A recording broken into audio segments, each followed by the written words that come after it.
Salut! Alors du coup, pour décrire la douleur que j'avais, à l'épaule, donc c'était, à ce niveau-là et au début, je pensais que ça pouvait être le tendon du long biceps, notamment, tu vois, quand je tirais un peu en arrière, bon, je sentais une tension et ou alors le supraépineux parce que ah oui, j'avais mal aussi quand je faisais de l'élévation latérale. Plus précisément, quand, par exemple, je suis dans ma voiture, je veux sortir et je pousse un peu avec le bras, là, en fait, ça me fait vraiment super mal. Donc c'était vraiment quand, j'avais la main collé contre quelque chose, que je poussais vers l'extérieur, et ben c'est là que ça me faisait mal. Pas tant sur les élévations latérales, c'était vraiment quand je faisais ce mouvement-là, en tout début de mouvement, quand je l'initiais. Et c'est aussi ce qui m'a fait penser au supraépineux. Quand je suis allé voir l'ostéo, elle m'a dit que c'était bien au niveau du deltoïde antérieur. Donc je t'avoue que je me suis dit, bah oui, en effet, c'est au deltoïde antérieur. Attends. Bien, latéral. Non, latéral, excuse-moi, latéral. Mais sauf que, bah, je me suis dit: «Il y a pas de tendinite du du deltoïde latéral, tout se fait sur les autres, muscles de la coiffe des rotateurs». Donc non, elle me disait que c'était ça. Donc c'était la douleur que j'ai eue.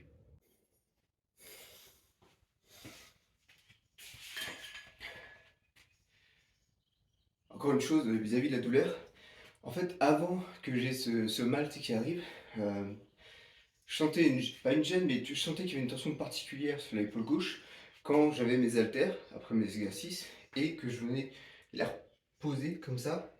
Tu vois, quand je les lâchais, je sentais qu'il y avait eu plus de tension, à ce niveau-là. Et autre chose que j'ai pas dite, c'est que, du coup, j'ai eu mal pendant un mois, en fait. J'ai eu mal à l'instant T0 et après ça a duré un mois avant que j'ai plus mal, relativement.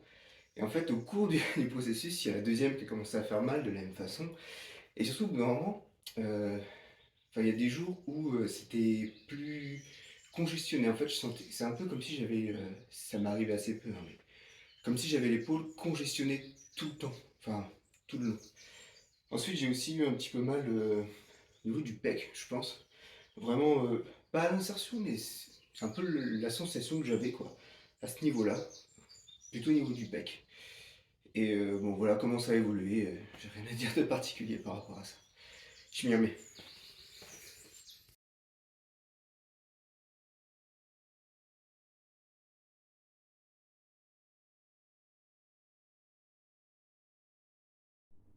Alors j'ai fait ce que tu, préconisais, c'est-à-dire de ne pas partir en tension et en fait, c'était une très, très bonne remarque, hein, de partir avec une tension. Là, tu vas voir quand je vais déraquer, voilà, là quand je déraque, en fait, j'avais le sentiment que si je partais comme ça mettrait des tensions, sur mes épaules en arrière et lorsque j'amènerais la barre devant pour pouvoir les descendre, je pensais que ça me créerait plus de tensions désagréables qu'autre chose. Au final, c'est pas le cas, et puis même quand je repose la barre, je crois que c'est sur la série d'après, enfin pardon, la répétition d'après, voilà, là je vais reposer la barre et au final, bah, ça se passe bien.